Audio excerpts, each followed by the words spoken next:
Hey, good morning, guys. This is Abong. Thanks again for watching and paying attention to whatever I'm doing on the internet, as well as following me on Twitter, Facebook, Instagram, LinkedIn, Google Plus. I'm literally all over the place, social media wise. But today, I want to talk about a few things. But the first thing I'm going to talk about is Robin Williams, who recently passed away of an apparent suicide, and there are 2 points I want to address. First thing is about mental illness and mental health and the importance of it, and the importance of taking care of yourself and not thinking that it's a bad thing or a stigma to not address potential problems, especially with depression and anxiety.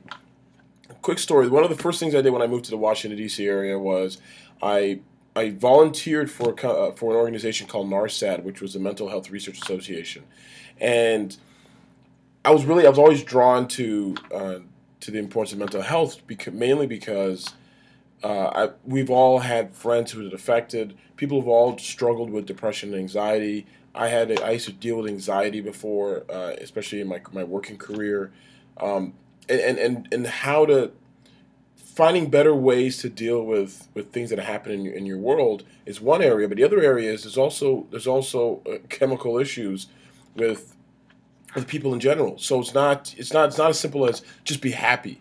So you can't just tell somebody just be happy.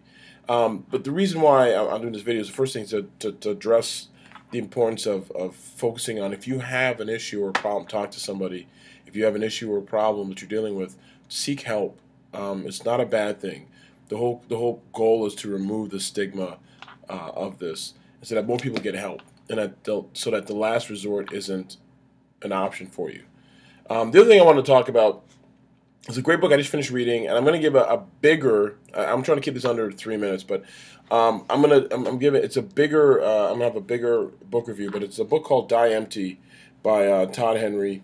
Also the author of Accidental Creative. It's an amazing book because it gets you going in terms of focusing on the things that are important and being cognizant of doing your best work. It's not about working a lot or working hard. That's normal. If you want to be successful, it requires you to work hard, right?